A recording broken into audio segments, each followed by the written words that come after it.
समय में कितना परिवर्तन आया है, नहीं? यज्ञ की शुरुआत से आज दिन तक कितना परिवर्तन आया है।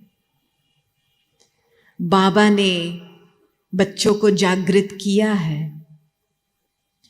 एक एक रतन की लाइफ में निश्चय बुद्धि की एक कमाल है ना? इसलिए तो आप लोग बैठे हो ना यहाँ पे। निश्चय बुद्धि नहीं होता, उसका प्रूफ नहीं मिलता, तो आप थोड़ी बैठे रहेंगे। तो एक एक की स्टोरी सुने तो यज्ञ का फाउंडेशन क्या है? हिम्मत विश्वास की कहानी है ना, हमारी बहनें की कहानियां। कैसे सेंटर खोले, कैसे रहे, कैसे विश्वास से, योग बल से, बेहद की सेवा की दृश्य रख करके, सर्व के भला की दृश्य रख करके मेहनत करके आगे बढ़े हैं। तो मैं समझती हूं हमारी जो लाइफ स्टोरी है वो असंभव को संभव बनाने की कहानी है। कौन मानता है वो? हाथ ऊंचा करो। असंभव को संभव बनाने की कहानी है ना। तब जाकर के विश्व को प्रूफ मिलता है कि हाँ, कुछ और ऊपर वाली शक्ति काम कर रहा है।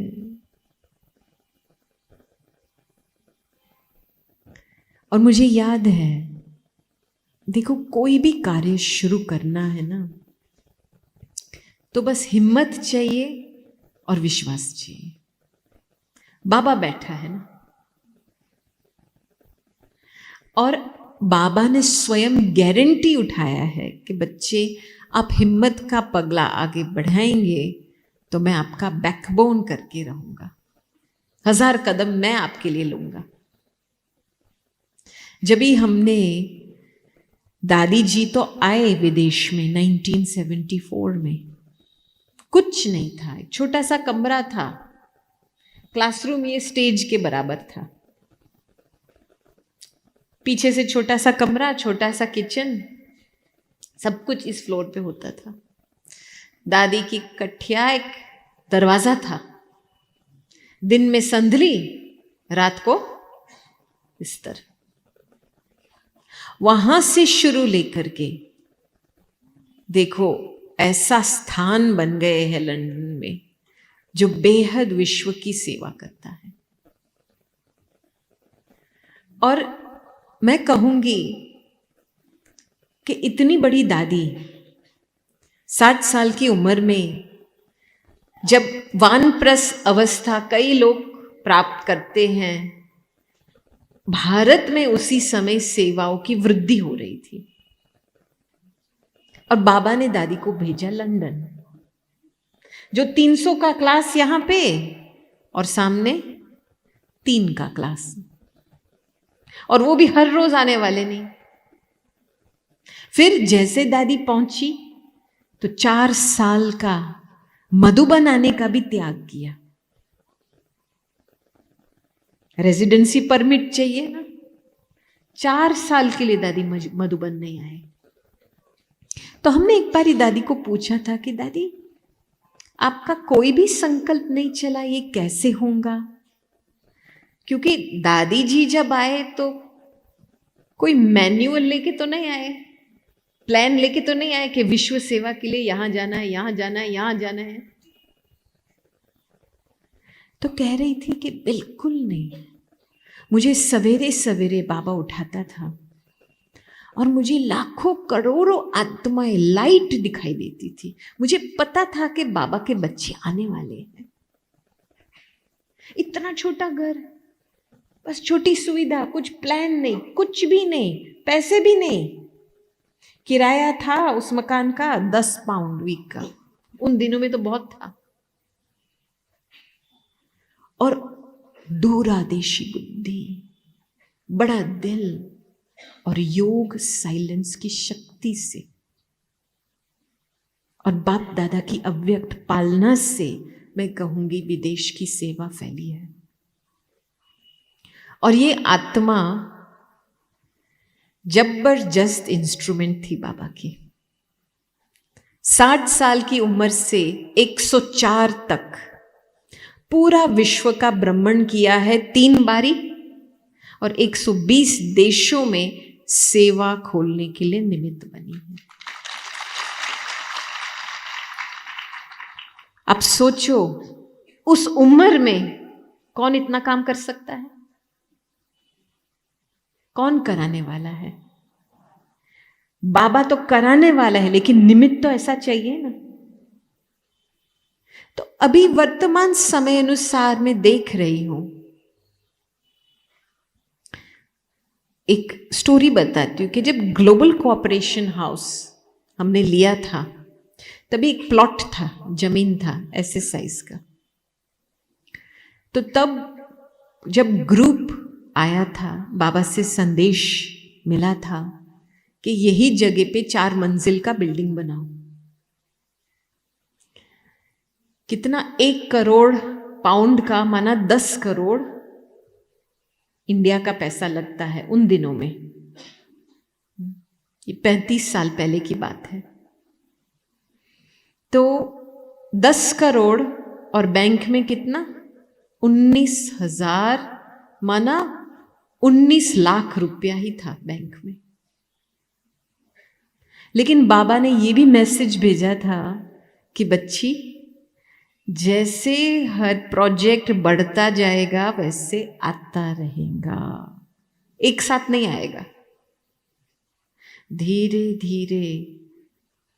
और जब उद्घाटन हुआ ग्लोबल कोऑपरेशन हाउस का, तभी दादी जी मंच पे आए और दादी ने ये शब्द बोला कि ये घर बना हुआ है साइलेंस की शक्ति की कमाल से। माना हम समझते हैं स्थूल है ना, बिल्डिंग क्या है, यज्ञ क्या है? यज्ञ कोई स्थूल बिल्डिंग नहीं है, एक संकल्प की शक्ति है, प्योर संकल्प की शक्ति है, बाबा की संकल्प की रचना है। तो हम जितना बाबा के विचार संकल्पों के डेप्थ में जाएंगे, उतनी ताकत निकलती है, क्योंकि स्थूल भी सूक्ष्म से चल रहा है ना। तो जितनी सूक्ष्मता की शक्ति बढ़ती है, उतना आप विघ्न विनाशक बनेंगे, और स्थूल में जो भी है वो संकल्प करेंगे, प्रत्यक्ष अवश्य होगा। एक बारी दादी को पूछा गया था कि दादी, आपके हर संकल्प प्रत्यक्ष क्यों होते हैं? आप जो भी संकल्प करते हो वो अवश्य होता है, ऐसे नहीं तुरंत होता है, लेकिन होता है। तो दादी कहती है, मैं बस एक ही संकल्प रचती हूं, एक दृढ़ संकल्प रचती हूं, बीच में ज्यादा संकल्प नहीं रचती हूं। ये दादी की अंदर की बात मैं बताती हूं कि कैसे दादी ने सेवा में खुद को भी मैनेज किया, सेवा की वृद्धि को भी मैनेज किया, दृढ़ संकल्प की शक्ति से। हम तो ज्यादातर संकल्प सोचते हैं, ये करना है, वो करना है, ये होगा नहीं होगा, ऐसा होगा, बिल्कुल नहीं।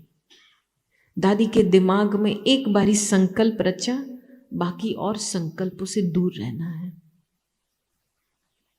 तो ये एक अंदर की सूक्ष्म विद्या होती है सफलता प्राप्त करने के लिए। और मैं देख रही हूं साक्षी होकर के कि वर्तमान समय अनुसार बहुत कुछ हो गया है बाबा के यज्ञ में, सेवाओं की वृद्धि में। अपनी कैपेसिटी की भी रियलाइजेशन आई है, निश्चय बुद्धि से काम किया है, खुद में विश्वास बैठा है, हाँ हमारे योग बल से कुछ फल मिल सकता है ना। अभी बाबा की चमत्कार देखनी है, और वो तब होंगे जब फुल सरेंडर बुद्धि होंगी।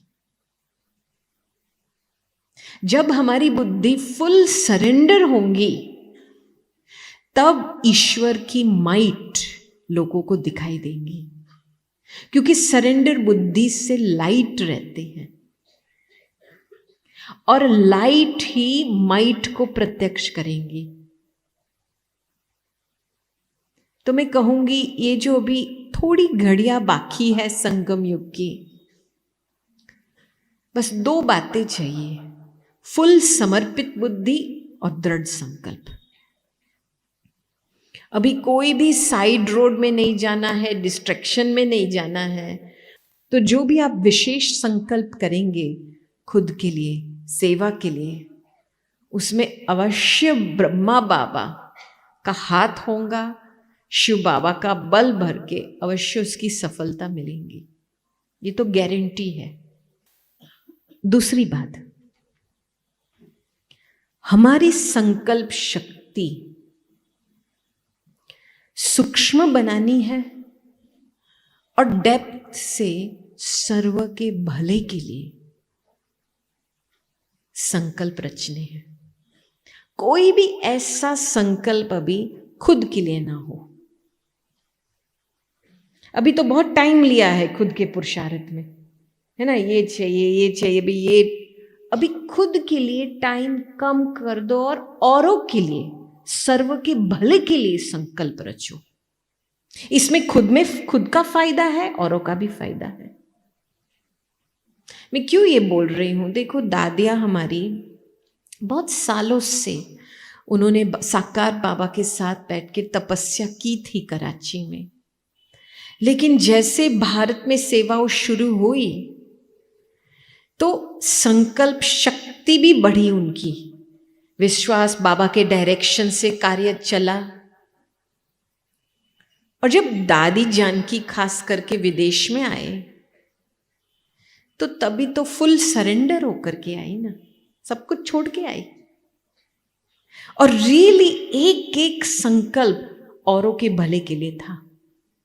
मुझे याद है जब भी हमारे 2 निमित भाई, जो ऑस्ट्रेलिया में चार्ली भाई है, बड़े भाई वहां के, और इस तरफ साउथ अमेरिका में केन भाई थे, वो पता है जब भी 76 टेनिसन रोड में आए, जो छोटा सा कमरा था उस समय, तो दोनों हिप्पी थे।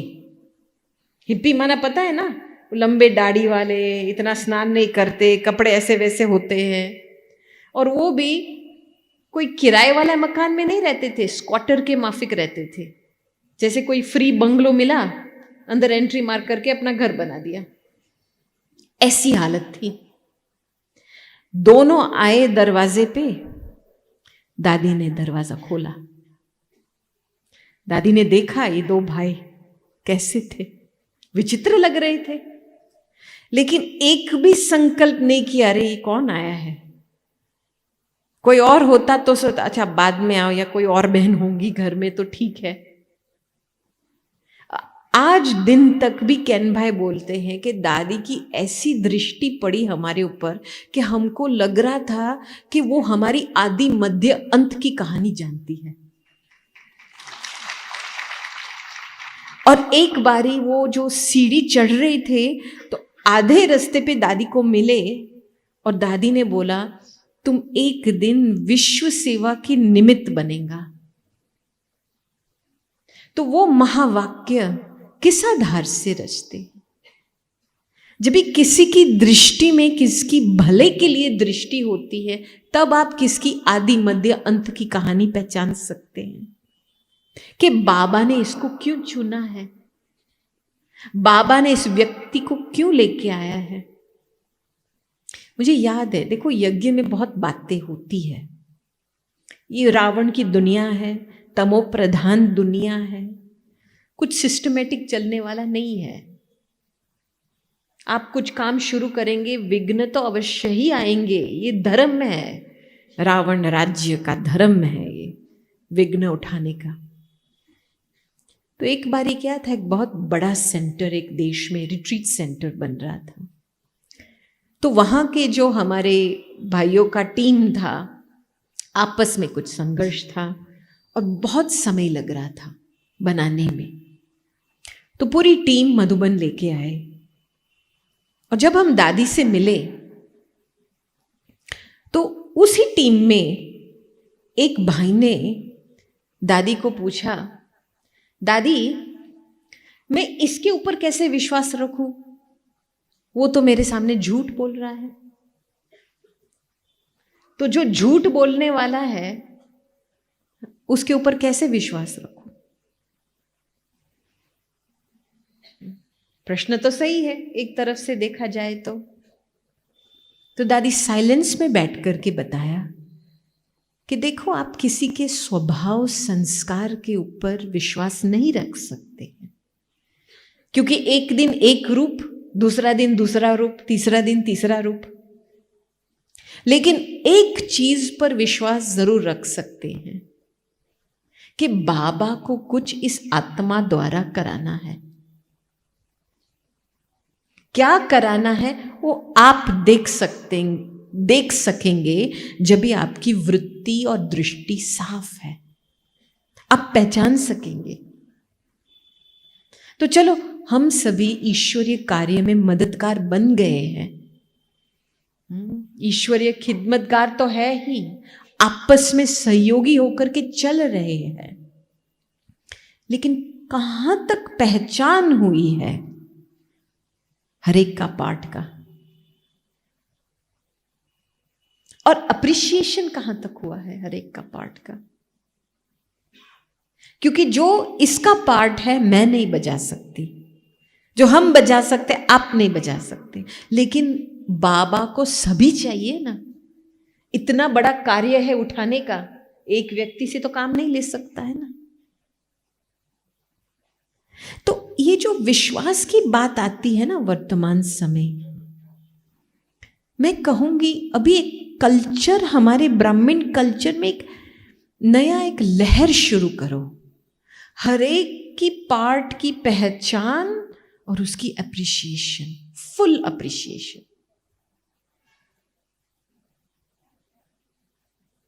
तब जाकर के आप बाबा की कमाल देखेंगे। क्योंकि देखो, हमारी एक दो के ऊपर दृष्टि पड़ती है। कैसी दृष्टि पड़ती है? कैसी दृष्टि पड़ती है? ये ऐसा है वैसा है, ऐसी दृष्टि पड़ती है, या इसकी खूबी के ऊपर दृष्टि पड़ती है? बाबा देखो इसको कैसे नचाता है।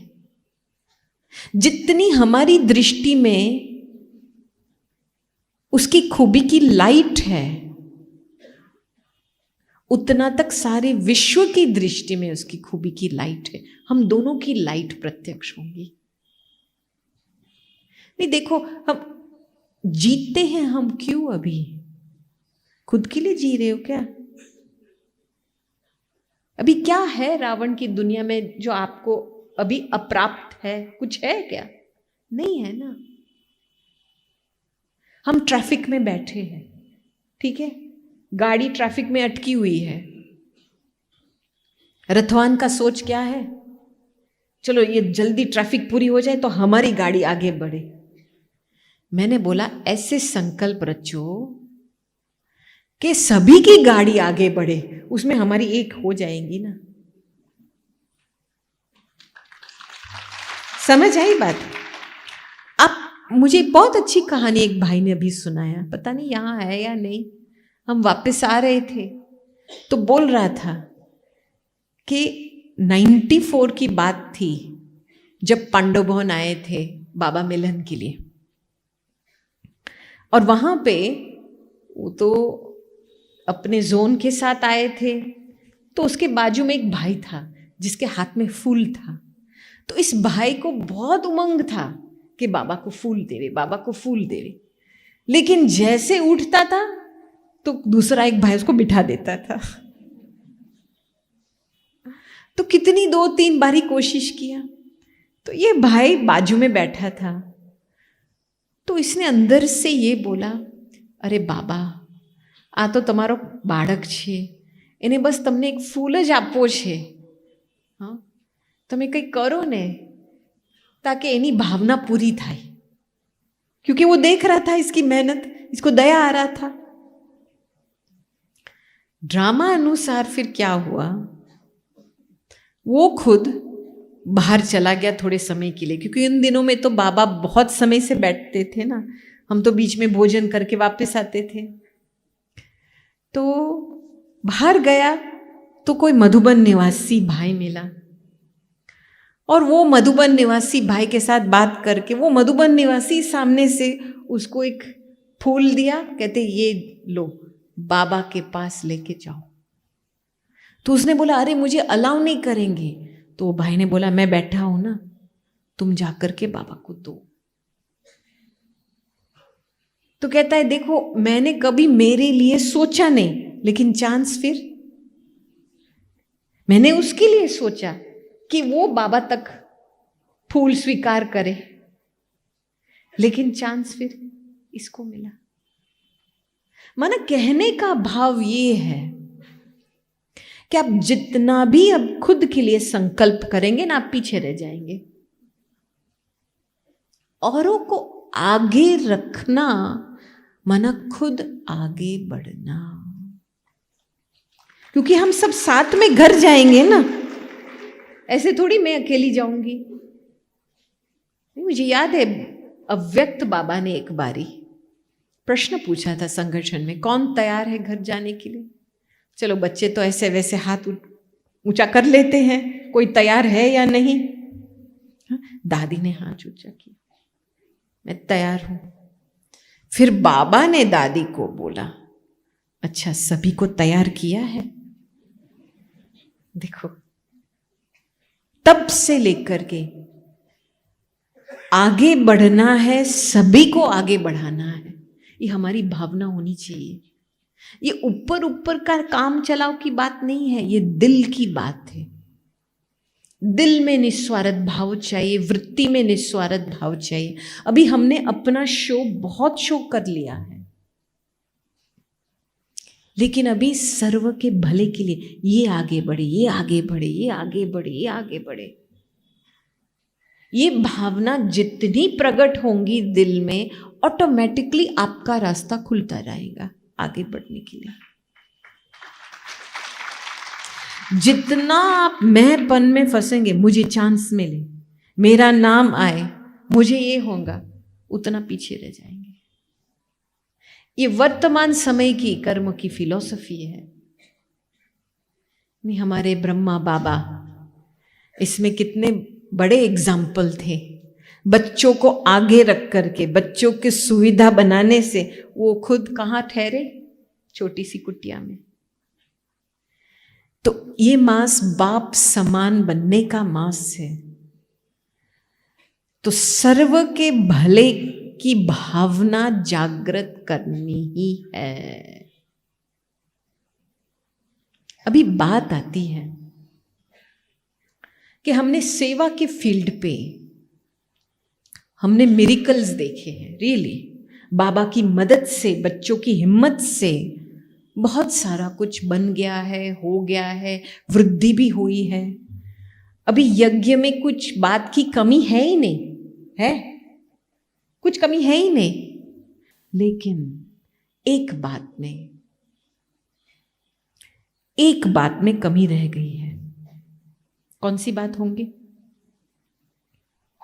एक बात में, और हम ये एक बात को कंप्लीट करेंगे ना तो बाबा प्रत्यक्ष होगा।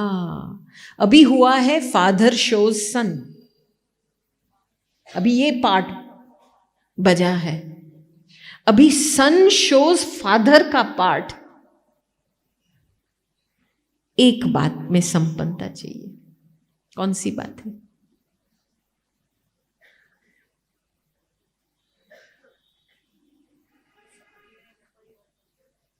अपने मेरे को तेरे में परिवर्तन, और दृढ़ संकल्प, और आप ये एक पुरुषार्थ करेंगे ना, ये सभी बातें इसमें आ जाती हैं। और बाबा क्या चाहते हैं आपसे? बाप समान और अपनी संपन्न संपूर्ण अवस्था से सेवा करना। मुझे याद है, मैं कल ही सुना रही थी, पता नहीं कहाँ थी, कल शाम को शायद, कि एक बारी मधुबन से छुट्टी ले रही थी, तो मैं दादी के पास गई और दादी ऐसे 3 बजे था दोपहर के समय पे, तो ऐसे लेटे थे बिस्तर पे। तो हमने दादी को पूछा, दादी कुछ बोलना है, हम जा रहे हैं, मधुबन से छुट्टी ले रहे हैं। तो दादी साइलेंस में बैठ के बताया कि आप अपनी संपन्न संपूर्ण अवस्था को एक बेस्ट फ्रेंड बना दो, दोस्त बना दो। बाबा के साथ तो दोस्ती रखते हैं ना, लेकिन अपनी संपूर्णता के साथ, जब केवल बाबा के साथ दोस्ती रखते हैं तो उस संबंध का लाभ तो मिलता है, लेकिन हम छोटे बच्चे भी थोड़ा नटखट हो जाते हैं। लेकिन जब हमारी संपूर्ण अवस्था एक फ्रेंड बन जाता है तो हमारी प्यूरिटी हमारे लिए काम करती है। क्योंकि अभी विश्व में प्यूरिटी की लाइट की आवश्यकता है। हम यहां बैठ के सोचते हैं कि बाबा हमको प्यार दे रहा है, बाबा हमको प्यार कर रहा है। हम तो बाबा को प्यार करते हैं, राइट? और बाबा ने भी ये डायरेक्शन दिया है, बच्चे याद करो तो प्यार से याद करो। लेकिन बाबा तो खुद प्यार का सागर है, उसको क्या दरकार है हमको प्यार से याद करने के लिए? है? नहीं है, उसको थोड़ी संपूर्ण पावन बनना है। तो बाबा तो प्यार का सागर है, और जितना हम बाबा के साथ कनेक्शन रखते हैं तभी हमारी प्यार की जागृति होती है।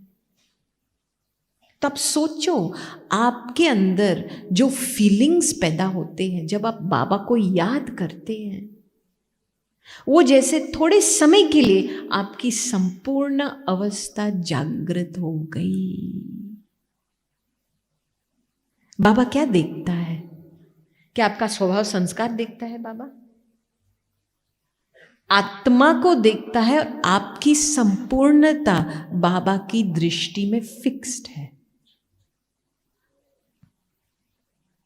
इसीलिए दृष्टि से काम लेना बहुत जरूरी है। दादियों ने तो यही काम किया है ना, आगे बाबा को रखा है, आगे अपनी संपूर्ण अवस्था को रखा है, तब विवेक से काम लिया है। तो अभी संपूर्णता को बेस्ट फ्रेंड बनाने के लिए क्या चाहिए? देखो, साकार बाबा, दादी ऑफन हमको बहुत बारी बताती थी कि साकार बाबा जब सवेरे उठते थे ना, तो अपने आप को देखते थे कि मेरे अंदर क्या परिवर्तन आया है। बाबा वो अप्रिशिएट करते थे खुद के लिए। स्वचिंतन इसको कहा जाता है। कहां तक परिवर्तन आया, कितनी प्राप्ति हुई है। धीरे धीरे ऐसे सूक्ष्म चेकिंग करके स्वचिंतन, प्रभु चिंतन, ज्ञान चिंतन करके आपकी संपूर्णता की अवस्था क्लियर होती जाती है। और एक बारी बुद्धि को उसका दृश्य मिल गया तो ऑटोमेटिकली आपकी पूरी सिस्टम उस अनुसार चलेंगी। बोल, चाल, दृष्टि, व्यवहार। भला आप कितना भी कोई रॉयल व्यक्ति को कॉपी करना चाहेंगे, आप कॉपी नहीं कर सकते किसी की बिहेवियर को, क्योंकि ये चीज अंदर की बात होती है। तो मैं कहूंगी कि ये जो अभी स्वचिंतन का समय मिला है और मदद भी मिली है बाबा से, अपनी गाड़ी को तेजी से बढ़ानी और अपनी संपूर्ण अवस्था तक पहुंचना, जमा करना, उसको पक्का करके सेवा करना। अभी ये पार्ट शुरू हो रहा है। मुझे याद है हम मोहिनी दीदी के साथ पर्सनल बैठे थे, अभी मधुबन से जब छुट्टी लेके जून में निकले, तब एक दो भाई थे मेरे साथ। तो एक भाई ने मोहिनी दीदी को पूछा कि दीदी आप इतने सालों तक डायलिसिस लेते, पता है ना किडनी का डायलिसिस, तो 3 बारी वीक में 5-5 घंटा का डायलिसिस चलता है दीदी का, लेकिन आपको दीदी के चेहरे से पता नहीं चलेगा। और आपको पता है 5 घंटे तक डायलिसिस चलता होगा, उसके बाद शरीर में एनर्जी तो इतनी नहीं रहती है, फिर भी यज्ञ का कारोबार शाम को सेट करती है, चाहे किसी को मिलना, चाहे जूम पे रहना। तो ये भाई ने पूछा, दीदी इतना सारा कुछ प्रकृति के साथ हो रहा है, लेकिन आपके चेहरे पर क्यों नहीं दिखाई देता है? तो दीदी ने बोला कि देखो, आप जो भी संकल्प करेंगे वो प्रकृति के अंदर जाएगा, तो मैं संकल्प करती ही नहीं हूं। समझो दर्द होता है तो नॉर्मल व्यक्ति का क्या करेगा? मुझे दर्द है ऐसे बोलेगा, ऐसे संकल्प क्रिएट करेगा। दीदी कहती है मैं वो भी संकल्प क्रिएट नहीं करती हूं, मुझे दर्द है, क्योंकि वो संकल्प प्रकृति के अंदर जाएगा और दर्द बढ़ेगा। देखो, और कहती है मैं ये बातें याद करती हूँ। जब भी मैं पहली बारी ऑपरेशन थिएटर में जा रही थी, दादी जानकी जी मिले, तो दादी ने बस मुझे 1 सेकंड के लिए दृष्टि दिया और बोला तुम प्रकृति जीत आत्मा हो, बस। तो हमारे टेस्ट पेपर के समय, हमारे कर्म बंधन जब तो चुकतू हो रहे, तो क्या काम करता है? बाबा के वरदान काम करते हैं, हमारे श्रेष्ठ दृढ़ शुभ संकल्प काम करते उस समय। तो ये बहुत जरूरी है वर्तमान समय अनुसार, क्योंकि आप ही खुद आपका दुख बढ़ा रहे हैं आपके संकल्प द्वारा। सहन तो करना पड़ेगा। जैसे कल की मुरली में की स्लोगन में था ना, डिस्टर्बेंस और गिलानी को सहन करना माना अपनी सीट फिक्स करना, अपनी राजाए निश्चित करना। वो तो 63 जन्मों के लिए क्या नहीं किया है तो थोड़ा बहुत तो सहन करना पड़ेगा। लेकिन संकल्प प्रकृति में ऐसी न जाए, ये ध्यान रखना है। तब जाकर के बाबा की शक्ति इस प्रकृति को चलाएंगी। और आज भी मैं सवेरे बता रही थी, ब्रिजमोहन भाई साहब के साथ एक बहुत अच्छी दिव्य बुद्धि क्या है, इसके ऊपर एक वार्तालाप चली। और अभी मैं कहूंगी थोड़े समय के लिए, भाई साहब की एक लहर है। हम जब बड़ों के विचार के लहर सुनते हैं ना, तो हमको पता चलता है कि वर्तमान समय अनुसार क्या आवश्यकता है। तो इनका यही कहना था कि वर्तमान समय अनुसार जो सबसे बड़ा धोखा देने वाली चीज हमारी खुद की बुद्धि है। जैसे मैंने शुरू से बोला कि वर्तमान समय बाबा की चमकदार, बाबा को प्रत्यक्ष करना है तो समर्पित बुद्धि चाहिए। लेकिन ये जो बुद्धि चलाने की आदत है, वो जैसे कोई पुलिसमैन होता है ना, तो उसके जेब में गन तो रहता है ना, लेकिन शक्तिशाली पुलिस कौन होती है? जो गन चलाने वाली होती है या गन जेब में रखी हुई होती है? जो नहीं चलाता है वो ज्यादा पावरफुल है। तो आपकी जैसी बुद्धि है वैसी बुद्धि है, भल ज्ञानी तो आत्मा हो, भल जितना भी इंफॉर्मेशन अनुभव है, उस बुद्धि का पिस्टल जेब में रखो, इसको यूज नहीं करो। बाबा बुद्धिवानों का है ना, तो बाबा के कमरे में जाकर के वो संकल्प अर्पण कर लो। बाबा किसी की भी बुद्धि को टच कर सकता है ना। तो ये अभी वर्तमान समय अनुसार बहुत इस पे ध्यान रखना है। अपनी बुद्धि कोई भी बात में चले नहीं, तब जाकर के आप देखेंगे एक लाइट का रूप में आप सदा रह सकते हैं। क्योंकि थोड़ी सी भी बुद्धि चली, माना पुराना स्वभाव संस्कार चला, और फिर उसका वस्त्र उतारने में, अशरीरी होने में टाइम लगता है।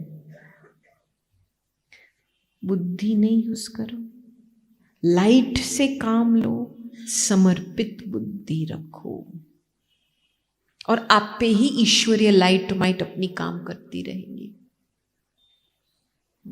और आप कैसे संपूर्ण बन रहे हो वो भी नहीं पता चलेगा, औरों को दिखाई देगा। और पता है एक निशानी है कि आप जब अपने, ये एक हमारी दादी के साथ चिटचैट थी, तो उसमें हमने दादी को पूछा कि दादी आप अपने संपन्न संपूर्ण अवस्था से नजदीक हो तो इसकी एक दो निशानी बताओ। तो दादी ने बहुत अच्छा बताया।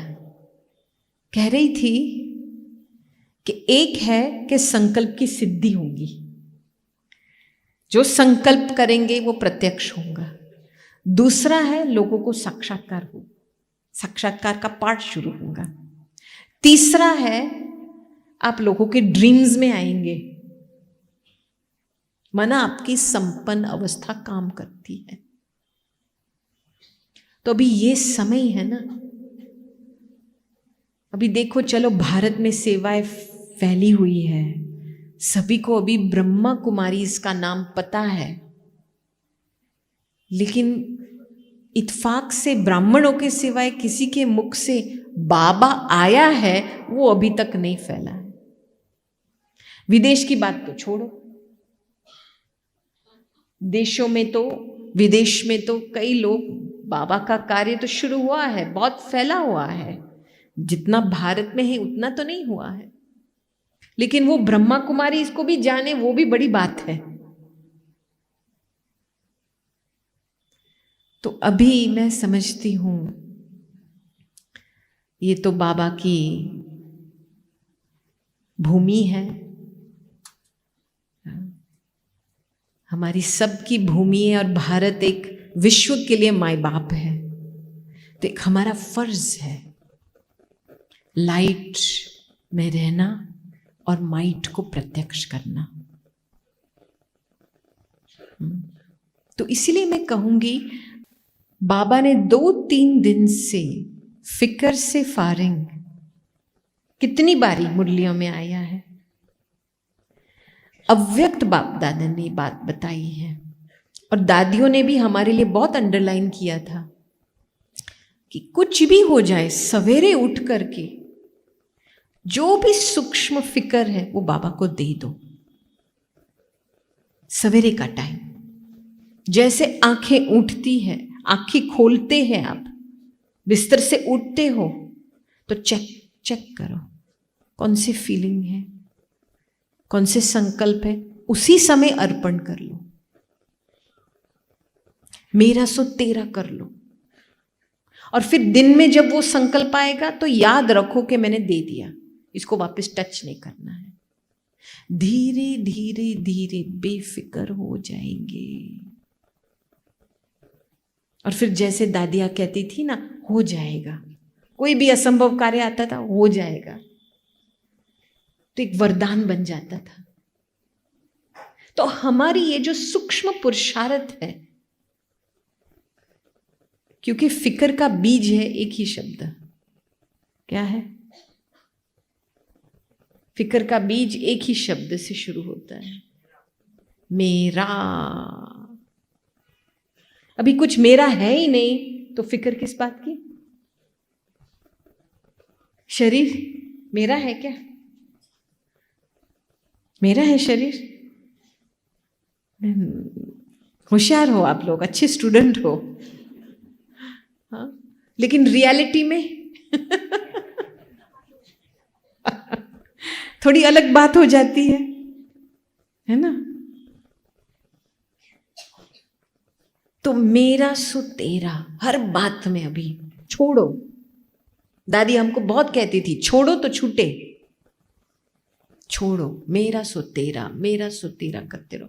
और दूसरी बात जो मैं कहूंगी, दादी जानकी का क्यों दादिया इतनी हल्की रहती थी? क्योंकि रात के समय सोने से पहले बाबा को गुड नाइट करके सो जाते थे।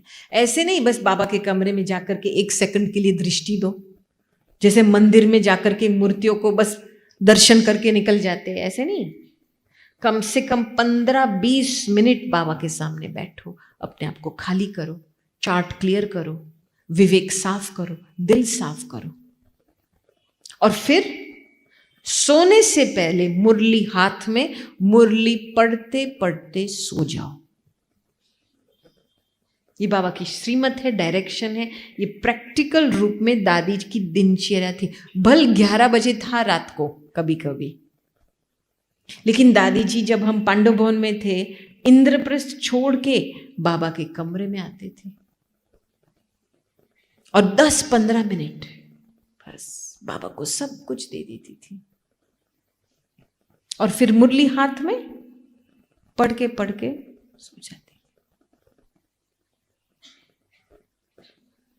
आप यही करेंगे ना, थोड़े आप देखेंगे सवेरे जब जैसे लगेगा कि बाबा उठा रहा है आपको, अमृत वेला इतना हल्का होगा, इतनी वरदान, इतनी शक्ति प्राप्त होंगी उस समय, क्योंकि सोने के समय पे आप भारी दिमाग लेकर के नहीं सोए हैं। ये बहुत बड़ी मिस्टेक करते हैं लोग। ये तो दादी ने हमको पर्सनल लेसन सिखाया था। जब भी ऑक्सफोर्ड रिट्रीट सेंटर की शुरुआत हुई थी, तो पहले यज्ञ में तो मैं कहूँगी ये तो पहला रिट्रीट सेंटर था। कोई मैनुअल नहीं था कि रिट्रीट सेंटर को कैसे चलाया जाए, और वो भी विदेश का। कोई लेबरर सेवाधारी तो थोड़ी थे, आप ही पूज्य और आप ही पुजारी का पार्ट था उस समय। तो बहुत काम था, और हमारे रिट्रीट चलते रहते थे।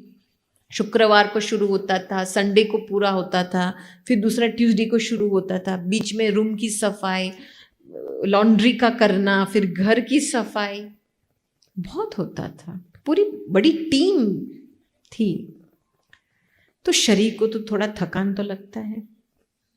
तो एक दिन क्या हुआ, लंच की तैयारी से पहले थोड़ा आधा घंटा था, तो मैं अपने कमरे में, मैंने सोचा मैं आधा घंटा है, मैं कमरे में जाके लेट लूँ थोड़ा आधा घंटा।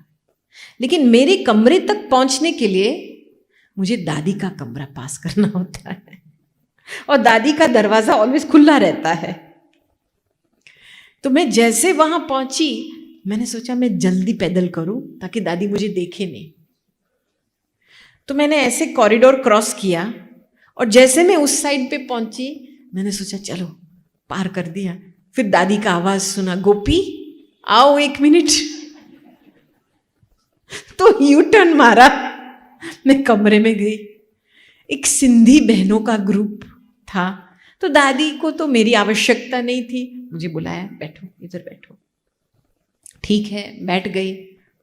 मुझे तो अपनी बिस्तर याद आए, और दादी ज्ञान की बातें कर रही थी। मैंने बोला दादी ने क्यों बिठाया मुझे, चलो फिर मैं बैठी।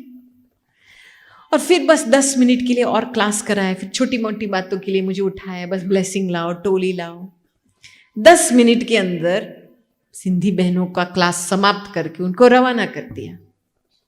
फिर मेरे तरफ देखा, अच्छा पता है तुमको दादी ने क्यों आपको बुलाया है?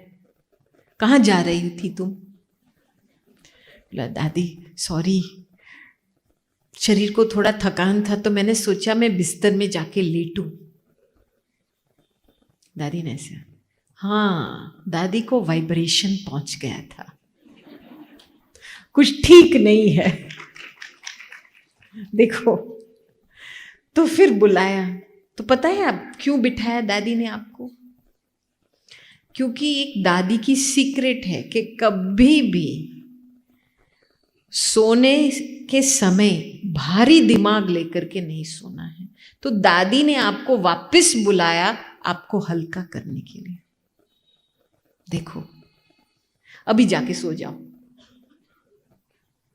ये किसका प्यार है? ये वाइब्रेशन की बात है। कोई और होता तो बस देखता है, चलो ये जल्दी जा रहे हैं, जाने दो इसको। लेकिन दादी इतनी ऑनेस्ट है, इतनी संबंध में वफादारी है कि कोई भी एक वाइब्रेशन को भी छोड़ेंगी नहीं। कि उसको पता है कि ये वाइब्रेशन से जो चल रही है वो एक्यूरेट नहीं है, ऐसे छोड़ नहीं दिया, बुलाया मुझे, उस वाइब्रेशन को ठीक करके फिर मुझे वापस भेजा, है ना? तो हम अपने पुरुषार्थ में कितने सारे संकल्प ढीले रखते हैं। हमको ऐसे वाइब्रेशन में, लेकिन हम छोड़ देते हैं ना, चलो वो जाने, वो अपना कर्म जाने। ये कोई राजाई पद पाने वाली आत्मा नहीं कहेंगी ऐसे। ये बहुत सूक्ष्म है कि रियली सर्व के भले के लिए निमित्त बनना है तो एक एक वाइब्रेशन का करेक्शन करना है, जल्दी करना है। और संकल्प, शुभ संकल्प को छोड़ना नहीं है। इन छोटी छोटी बातों में हम कंप्लीट रहेंगे ना, तब हमारी संपूर्ण अवस्था हमारी बेस्ट फ्रेंड बन जाएंगी और ऑटोमेटिक काम चलेगा हर बात में। ठीक है? समझ में आई बातें?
तेरा वो प्यार है बाबा जो समझाया नहीं जाता। तेरा वो प्यार है बाबा जो समझाया नहीं जाता। बरस जाता है नैनों से वो बतलाया नहीं जाता।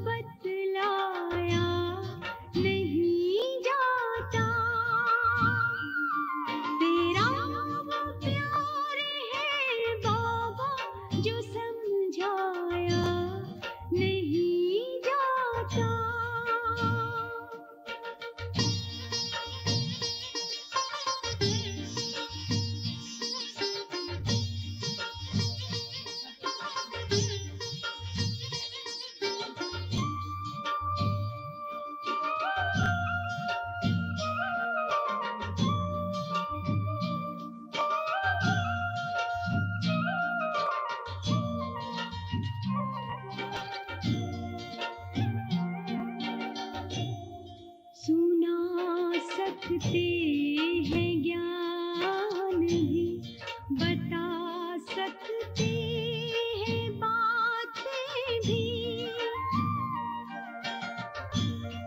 सुना सकते हैं ज्ञान भी, बता सकते हैं बातें भी। मिला है रस जो इस दिल को पिलाया वो नहीं जाता, तेरा वो प्यार है बाबा जो समझाया